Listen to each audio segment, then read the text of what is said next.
can everyone just type into the chat their speaking preferences and pronouns if applicable. Once we get that sorted, we can start. Vincent, you're here, right? Vincent? Yes, hi. Hi, I'm Vincent. Prefer gender pronouns, please. Yep, I'm Amrit. I have no preference for gender pronouns. So yeah, we'll just wait for everyone to type in their speaking orders.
All right, since everyone has typed out their speaking preferences, we're good to go. Vincent, could you please time and type into the chat 1, 6, and 7 so everyone knows the time? But absolutely, you all should be timing yourselves as well. Vincent, is that okay? Yeah, sure, no problem. All right, excellent. POI is in the chat. Unless you have another preference, you can state it before your speech. Yeah, without further ado, I'd like to invite the Prime Minister to start this debate. Here.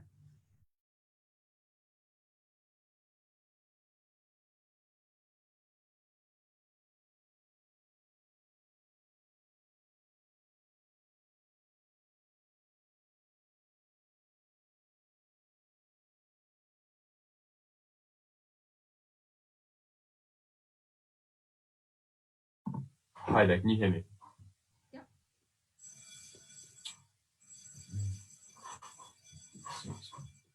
Sorry, there's a bell going on in the background. I'll just wait for that to finish.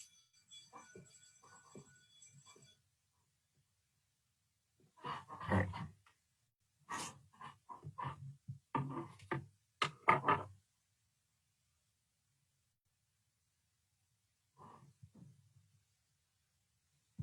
On side government, we're extremely happy to, in order to get integration, in order to no longer be othered and to be no longer marginalized as a minority, we are very happy to trade out uniqueness, to adopt things like cultural traits of the majority, such as how they speak. We fundamentally believe that leaders are the ones to do this because the minorities are the ones who trust these leaders to tell them what the right thing is to do. Because they often are things like spiritual leaders who literally have been given like God-given or spiritual rights to tell you how to lead. Two things mainly in the speech about why we get better standards of living for these minorities, and second of all, on why we get better culture, which is better for the individual. Why we get better standards of living. One, we think that when you try to negate your own unique cultural attributes and adopt cultural traits of the majority of people, i.e. the cultural majority, feel far greater affinity to people to them because people cherish an affinity to those who share traits with them. Look, it means you have a greater familiarity with people. Look, it seems like when you fundamentally first meet someone, if they have like speak different, look different in terms of how they dress, have different tastes in what they do, and fundamentally cannot interact at all with your culture, you are likely to feel like they're alien and fundamentally other. That is how discrimination happens. And second of all, we think that people can bond over common traits and common experiences that you can only get when you share a culture or experience. Look, we accept to some extent that it may not work at once. We think that it will work over time. Take, for example, Asian immigrants in the US who in the early 20th century were massively discriminated and marginalized, but adopted the US way of thinking, the US capitalist system, the US like productivity ideas about productivity, and have now been extremely successful in the US, being not just culturally integrated, but almost like revered and extremely respected within the US. Because we think that the tenet of integration is moving into and fundamentally interacting with the majority. Look, in order to be treated well. This means, and this requires, moving into things like white areas. This means fundamentally getting into white jobs, or like the jobs that have been predominantly taken by the majority. It requires physical interaction. You are unable to do this if you turn up to an interview and you talk differently, or you are fundamentally dressed differently to the majority, because all of these things are based on trust. A person won't hire you if they cannot trust you to do the job. If they think you are a piece of risky business, the person will not sell you the house, or a neighborhood will not allow you to integrate within them if they don't think that they can trust you around. They're far more likely to do this when you share attributes, and they know fundamentally what you're going to be like because they share some experience and culture. Look, within one, we reduce stereotyping, which is, note, the basis of how discrimination is justified. Because stereotyping is based not on more information, but a lack of information, a lack of interaction with these minorities. You can only be made aware that the stereotype is false through human interaction, your own experience, because otherwise you're told that the media is constantly telling you a certain thing about a minority. It is only once you meet someone from that minority and have a proper conversation, proper interaction with them, you can realize it's false. And this only happens on our side because people aren't turned away from having an interaction with these people at the very first minute. Look, this is the most important thing in this debate because it combats the political oppression that has been so crucially bad for these minorities for so long. Secondly, we think that there are huge increases in living standards for these minorities. Social integration means that you can access institutions that you wouldn't have even applied for in the first place. If you want to enter Western University, for example, and your leader tells you that you need to, it means that your leader is more likely to do things like teach you Western thought, as opposed to as much like of your own culture's thought and philosophy. We think this is fundamentally good because while it may limit your ability to focus on your own culture to some extent, it allows you to far better integrate. It allows you to get into things like these Western universities, to get into Western cultural institutions. Because one, the companies are owned by the majority. It means that you can now get jobs that are so crucial for like climbing social ladders and fundamentally. And second of all, we think that it means you have a voice within the discourse of society. You reduce stereotyping and Eurocentrism. Note there is a multiplying effect. Because as you shift away from the Eurocentric view, as you integrate more and more different cultures, because you don't totally lose your culture when you integrate, you retain parts of it. You still know about your culture. No, thank you to the guys. And as you shift away from this Eurocentric view, you have a multiplying effect that more and more cultures are accepted to integrate, and your culture is less other. I'll take a POI from closing. They have one? No? Okay, I'm going to on culture, why do we think that we're better able to access the benefits of culture on our side? Look, here is something that is extremely crucial. You do not have to sacrifice elements of your culture in private, i.e., when leaders are telling you to integrate, this only means that you have to sacrifice elements of culture in your public. I mean, sure, this means that you have to do a lot of this, but it means you maintain autonomy of what you do in private. It doesn't mean you're totally homogenizing. A few things first. One, we think that good economic standards and living standards are required to access the best benefits of culture, because culture requires leisure time to sustain it. You cannot spend time like going to a religious place, like praying, etc., listening to a cultural like type of music, etc. If you do not have the time to do it, if you're working too rubbish, busy jobs. Secondly, financial capital is required to engage in cultural projects. Point two, the culture of majority can in fact give us benefits as well, because the sphere of the cultural majority is far more better, just due to the greater number of people and the greater time it's been around. Which means that there's far greater variety within it. Instead of being locked within one smaller minority culture, they can tap into the benefits of many subgenres of a vast culture. This is so important because your own culture is a very personal thing. It depends upon your own taste. It depends on music, art, etc. It's extremely personal, and you cannot access all the benefits when you're locked within a small culture. You get given the best emotional benefit from culture, which we think is the most important benefit culture can provide, when you're able to choose between your own minority culture and also tapping into the benefit of large Western culture. Maxwell's going to talk to you about cultural appropriation. I am so proud to do.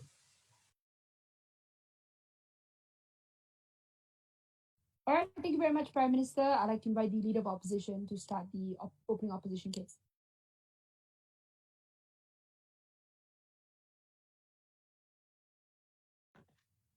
Am I audible? Yep.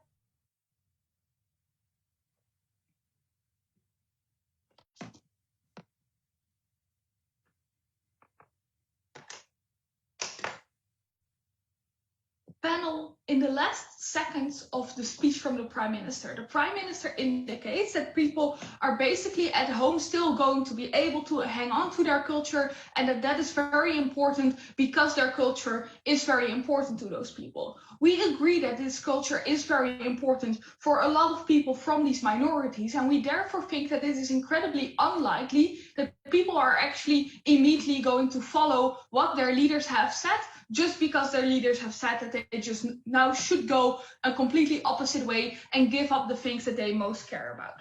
What will I do in my speech? First of all, I will engage with the idea that it is fine to just have these elements in private and that these public elements matter less, because we think that ultimately under this motion, the public elements are the ones that are going to be given up.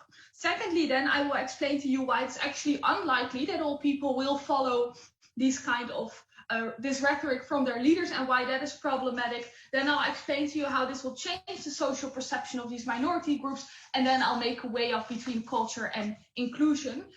All of that will also clash with the majority of the PM's case directly. All right, so first of all, on the issue of culture, we think that generally the kind of cultural attributes that you show in public are those cultural elements that for you as a minority group are crucial to actually have, for a couple of reasons. First of all, when these cultural elements are tied to a religion, as the Prime Minister has said that is often the case, often these religions are incredibly important to show that you are proud of what you actually believe in, that you show some kind of understanding. We just think that it's very important that you are actually able to show this in public. Not yet. Secondly, we say that at the moment that you would still have all your cultural attributions at home but not have them in public, we think that you will continuously feel like you are just acting at the moment that you are outside, because obviously you still care enough about all these public attributes to actually have it at your own. We think that this is incredibly stressful for people who are having to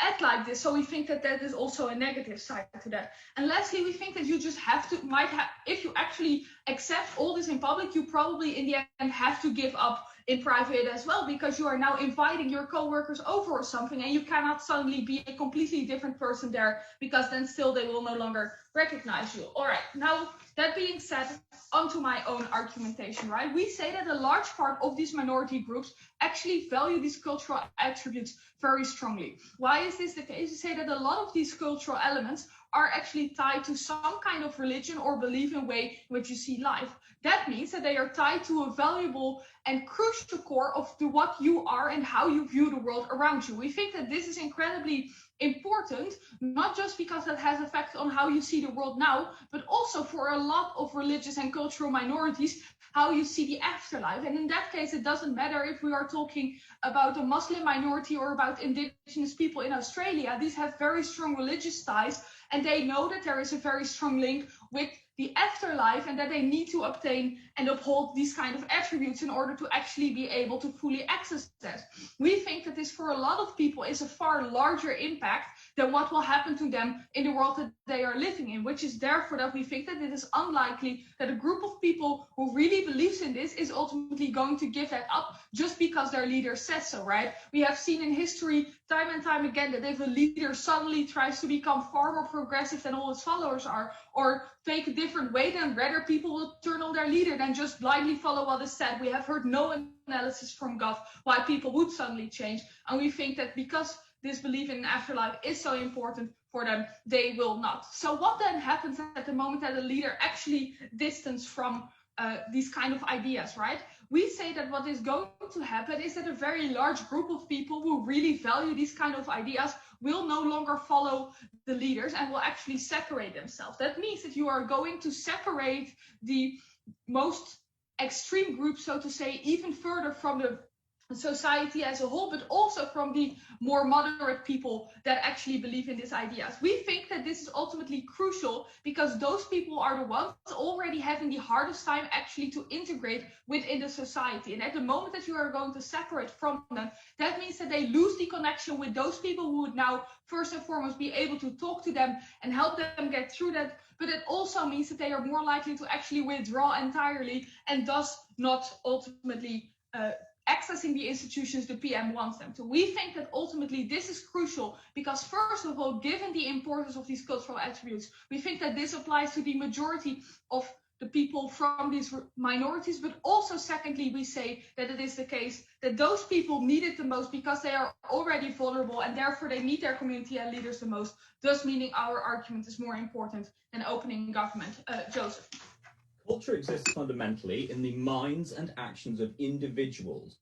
To what extent are you willing to trade that off? Because until you can protect the lives of deeply marginalized communities, culture is at risk either way. Yes, so I said I was going to do my trade-off at the end, so I'm going to stick to that in order not to be more chaotic. So second argument here is on social perception, right? This also directly clashes with the PM. And basically the PM has said that social interaction is going to be better at the moment that you are going to have more interaction with these kind of people. But we think that while maybe for those people completely adapting to sort of the dominant ways of life, that kind of interaction will get better, we think that this is not necessarily the case for the majority of people who will keep having their attributes. Rather, as said, these attributes are still going to be seen as something extreme and there is not going to be a lot of understanding for them because the majority of people does not come in contact with these attributes, but rather with a whitewashed kind of these groups, right? We think that this is problematic because that means that still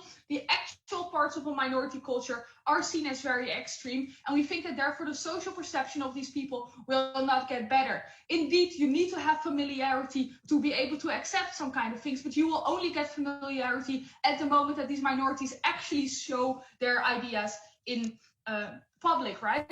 Last but not least, the way of. So we think that ultimately, even till the extent that there is a lesser amount of inclusion and better holding on to the culture, holding on to this culture ultimately is more important, right? For two main reasons. First of all, we say that when you are all holding on to your culture in a community, those people are definitely still taking care for each other and looking out for each other, thus making sure that you do have some kind of protection and a safe place to go to. But secondly, we say, given the fact that this is ultimately often tied to a religion which has very strong ties to the afterlife, for those people, these risks are far larger than the risks of what might happen to them while they are living in a country. Therefore, very proud to oppose. All right, thank you very much. I'd like to invite the Deputy Prime Minister. Here.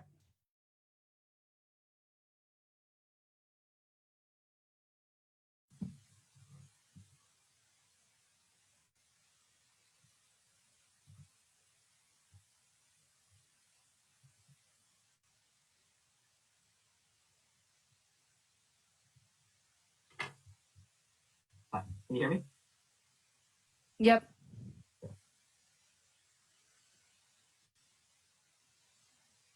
We tell you that the most important part of this debate is being able to achieve good living standards and material conditions. Not only is it a prerequisite to cultural beliefs, but it's also the most objective benefits that anyone can bring you in the round. I'm first going to incredibly strongly rebut the case we just heard on why leaders will be challenged. I want to go into therefore all of these unrebutted material on physical living standards. I want to talk about cultural beliefs and values and why that was so important. First, the main point we heard was that instead of following their leaders and in the mandate that we're going to tell them, instead they'll lose faith in their leaders. We've got four responses.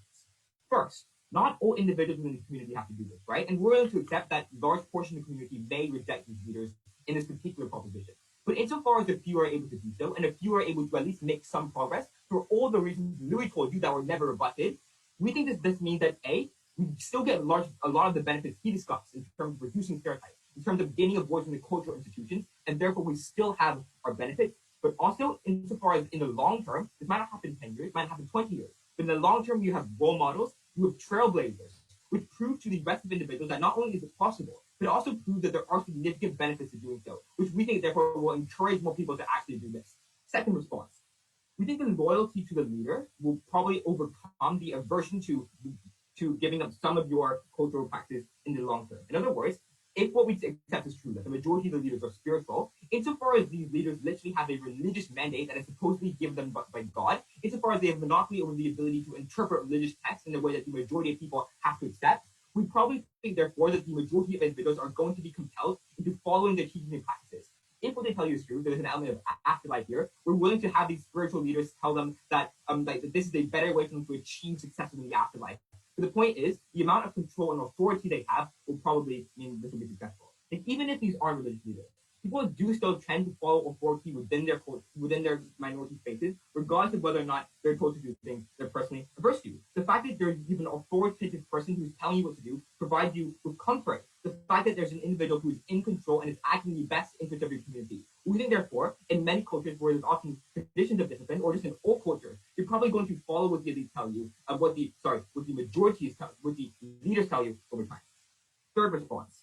We think people may feel some clinging on to their culture. But what they are aware of is the fact that this culture has directly resulted in the huge amount of oppression which has happened in the past, for the reasons Louis told you before about the gap you create between different groups, between minorities and the majority, and the aversion and the stereotyping that results. The result is this. We think people are tired of oppression. They're tired of being spat at in the streets because of the cultural traits they've clung onto. They're tired of the fact that they've been locked out of important economic institutions, which means they cannot lift their families out of poverty. They're tired that they do not have a space in the wider political and cultural sphere. We think ultimately, they're unlikely going to feel an affection towards their culture. The point which their culture was, in many cases, responsible for these huge harms inflicted upon them. We don't think, therefore, that they're going to be adverse to giving it up. We think they're going to be willing to give it up on our side of the house when they're told to. And the tipping point is when their authoritative leaders tell them that this is the best thing. Fourth response. We're not exactly sure why culture isn't that important to individuals. Two reasons. First, Louis told you you're still able to access some elements of culture in private. And we agree it's a mitigation, but it's still quite an important mitigation. The response we heard was that, but you'll feel an imposter syndrome. You're not going to be willing to do it in private because you're always doing it in public anyway. But this might be feel like being an imposter might be an emotional harm on an individual. We think the more important harm they're going to weigh more is the fact that they're literally being treated terribly in public because of the fact that they're expressing themselves in public in a certain manner, which is different to the majority. We think, therefore, on a trade-off, on a weighing metric, the majority of individuals are going to accept our proposition insofar as it means that they're not going to be treated this way. Second response, and this is what Louis told you. There was no response to this. The culture of the majority is not homogenous. The culture of the majority tends to have a huge amount of variety because of the fact that not only is it far larger, with a far greater number of individuals, but it has more time and more capital to develop and prosper. The result of this is twofold.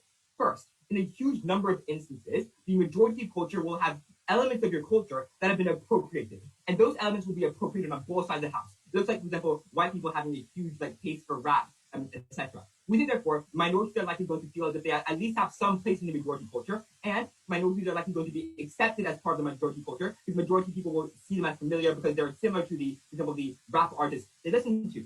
But second of all, we think minorities are likely going to be willing to integrate into the majority culture because the way you gain the emotional benefits from culture is the individual taste that you have. And insofar as there's a huge amount of variety within the majority culture, you do have therefore some ability to pick and choose which element of the majority you exactly want to listen to or watch or read or get any benefit from. Therefore, all of Louis' benefits on why you get better access to physical living standards when you integrate into the majority still stand. Access to, for example, majority cultural institutions. For example, you need to know Western schools of thought to be accepted into Western universities. And it's only when you're accepted into Western universities that you can break Eurocentric echo chambers, which always tell your people that they're worse. Access to financial economic institutions when it comes to literally getting jobs because your employer is someone who trusts you. When Louis told you that you trust individuals on the basis of things you have in common, experiences with them in the past, on our side of the house, all benefits. What we heard from them, they said social perceptions will be worse because the perceptions of the majority of the people who have the minority cultural traits, they'll be viewed as extremes. But that happens on either side of the house. We think on our side of the house, the majority of people in minorities will be viewed as better. Because the question, and if you are a majority individual looking at the minority, do you view these other cultural traits as inherent to minority, or do you view minorities as individuals themselves who can be different and who can pursue different cultural options? On their side of the house, when all minorities are following the same culture, that's when you view them as staying in enclaves, as being unwilling to integrate. That's when you view them as extreme. But in our side of the house, when you see that many are willing to integrate into the majority culture and to access the great patriotic nation that you think you live in, that's probably when you're likely going to view those minorities far better.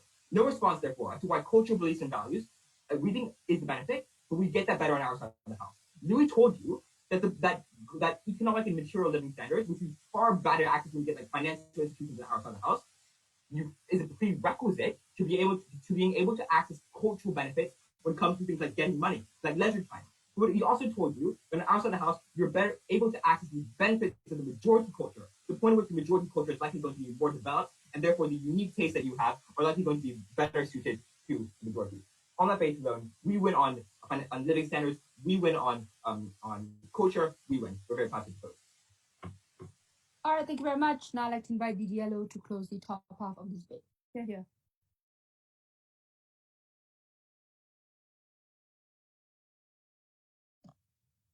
All right. Am I audible? Yep. Excellent. Let me just get my timer. Cool. Starting in 3, 2, 1. Dear panel, in opening opposition, we do accept that probably these messages from minority leaders are going to affect different subgroups of the minorities in different ways.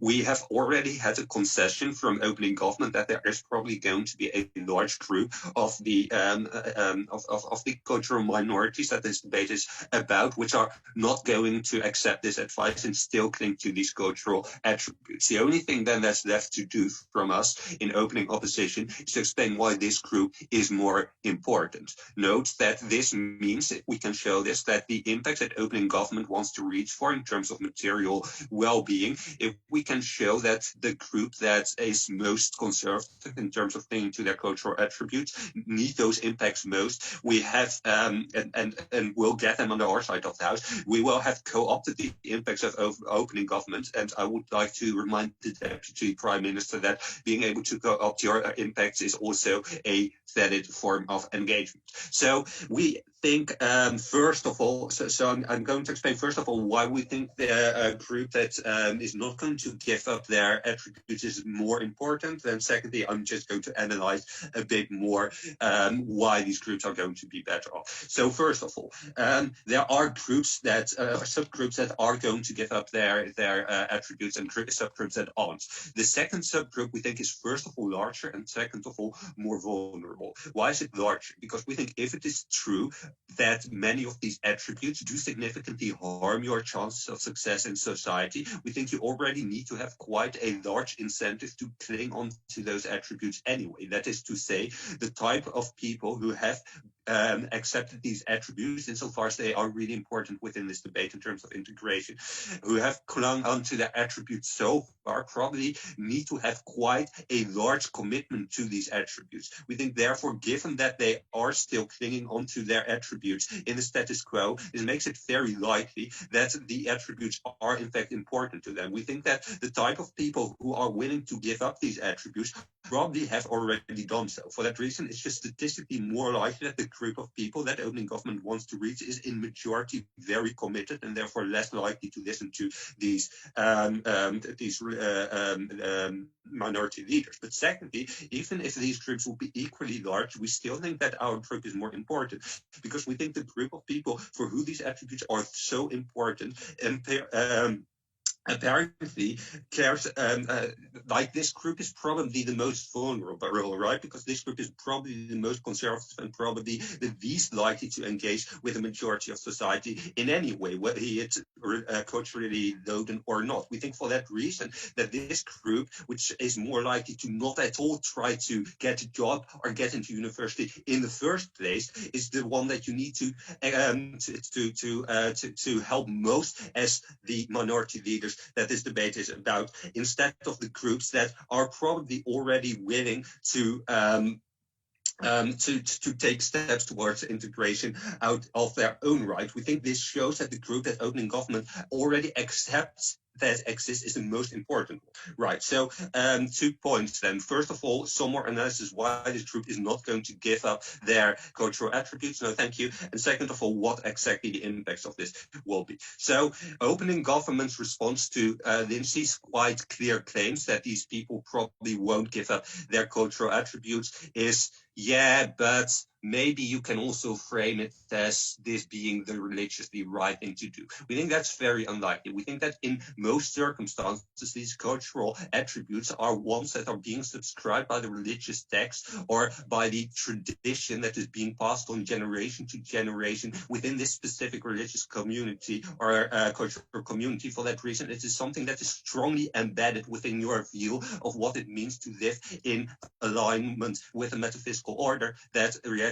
is based on. We think for that reason that if one leader now says that these religious symbols or otherwise cultural symbols are not important, we think that you're more likely to reject that one person than reject the entire community and the entire sacred text that you have clung on to on your entire life. We think this means that people are just not going to be convinced by one person. Note that most of these attributes, it is in fact important, according to religious texts, according to cultural tradition, to also wear them or also show them in public, right? Because like conservative Muslims don't think you can be a good Muslim without praying 5 times or multiple times a day, even if you're at your work. We think for that reason that the group that we think is most important is also really incentivized to cling on to these attributes in public. What does this mean? We think that this means that if then someone, a religious or a cultural leader, tells you that you should reject these attributes, you are probably going to view them as not representative of you. So what are the impacts of that? Sorry, I'm running a bit out of time, no realize. So first of all, we think that it means that as the the cultural leader, you can no longer support these cultural minorities to actually engage in integrating behavior that is not culturally loaded. Because we think a very important part of what cultural leaders do is to organize things like support groups, things like setting up workshops that tell people of religious or ethnic minorities to that it is in line with their religion and that it would benefit them to engage in society in general, to engage, for instance, in job interviews, to try to pursue a higher education, to just join their local football team. Given that they now can no longer do that, we think it's much less likely that people from cultural minorities will engage in society in general. We think this is extremely important because we think the perception of these people that opening government talks about exactly depends on how much the people within the majority are going to encounter the minority members in the first place. Given that these people will keep their cultural attributes anyway, and therefore there's no impact there, we at least have the impact that we can incentivize them more to just meet up face to face with people. We think that if the majority meets people that still have these cultural attributes, but in the majority, now they can just see them in person and see that they're just normal people. That will mean that the link with these attributes, which will be there anyway, will be much less discriminatory. We think, therefore, that it's much better to actually create a perception in which these attributes do not stand as much for being entirely detached from society. We also don't think that the small group that OG talks about is going to achieve this, because given that they will entirely detach them from these attributes, we don't think if this group only has a positive perception, that will trickle down to the people who still have these attributes. For that reason, we think it's important to actually create a field in which you can participate in society while still having these attributes. Very proud to oppose. All right, thank you very much. I'd like to invite the member of Gov to start the closing half of this bit. Here. Well, can you hear me? Yep. Is there any chance that I could not be streamed now? Yeah, absolutely. Doxbridge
3, 2, 1.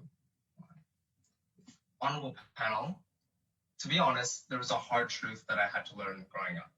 It's that I will never be white. No matter how hard I tried, no matter how well I spoke English, no matter how well I was able to cook Italian pasta recipes, nothing would ever change the fact that I was not white, and I would never be white. Integration is a lie. It's a lie because it tells you that you can become part of the majority, that you can become one of us. It's a lie because it tells you something that you fundamentally cannot be. So what we say on closing opposition is don't believe this lie. Don't buy into this foolishness. Embrace your culture because it is your last stand against the majority. Incredibly proud to oppose. The first thing I want to go over is some clarifications on this debate, because I think there have been some things that have been pushed by the government team that are simply unfair and unrealistic. After that, I want to talk about the existing pressures in the status quo and why this urge is not like some tipping, or rather not why it's going to mean that people completely abandon integration, but rather acts as an incredibly important and valuable counter pressure to the existing societal pressures to assimilate. Lastly, I want to talk about the importance of culture, both as a form of identity and also as a mechanism for social and political change to a depth that I think opening opposition completely misses. So firstly, on some clarifications, right? OO talked about how people wouldn't follow in the words of leaders, right? We don't want to knife them, but what we do want to do is engage with government on their best case. We're going to assume that this motion is work to some extent, and it would significantly increase the degree of cultural assimilation, of social integration, right? We're going to explain why this is still really bad, perhaps even worse, engaging on government's best case. The second thing I want to clarify is that we get a lot of this, people can still practice culture in the privacy of their homes.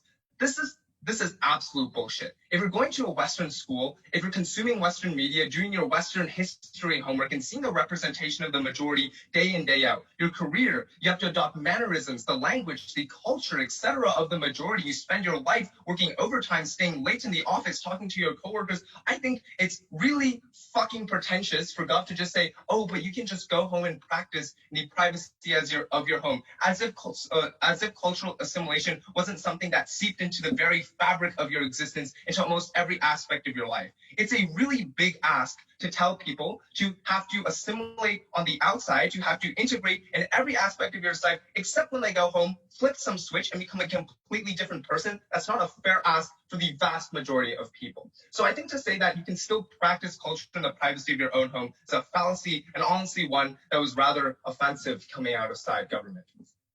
Now I want to talk about the pressures of the status quo, right? Because I think government harks the importance of integration, but then they act as if integration doesn't already occur on both sides of the house. What do I mean by this? Countless pressures to assimilate exist in the status quo. There are capitalist incentives, right? It's not that hard to recognize that employers are looking for a model minority to hire, and that if you have a thick accent, they're less likely to hire you. If you don't speak English in like English-speaking countries, they're less likely to hire you. That's not something that you need a community leader to tell you. That's something that's pretty self-evident. There are cultural incentives, right? Interacting with your coworkers, engaging in mainstream media. These are all incentives that exist regardless of what communities leaders say to assimilate, to integrate into the status quo, to abandon your existing culture. Society has an entire fucking media industry to tell you to hate your identity and glorify the culture of the majority. So what we'd say here is you don't need more of that coming from what we'd say is your community's last bulwark against total assimilation, against total cultural erasure. That's where we say leaders play a unique role here. They act as a desperately needed counter pressure to the overwhelming pressures to assimilate in the status quo. And I think until Gov is able to actually deal with this realistic comparative of what the world looks like, I think a lot of their benefits of integration are not really that mutually exclusive in this debate. No, thank you. So a number of people will integrate on either side of the house, but who is this number of people? We'd say usually this is the most privileged, most flexible within a marginalized group. These are the people who can afford a higher education, were born in a country as opposed to having to immigrate to that country. They often have an easier time with language and culture. And there are a significant subset of people who will never successfully integrate. Right? It's hard to learn a new language. It's hard to adopt a new culture. These are not easy things to do. They will always have an accent. They might always have darker skin. Integration is not necessarily an option for a large number of people. And that brings me to the last segment of my speech, and perhaps the most important. What is the importance of culture? Before I move on, I'll take a POI from OG.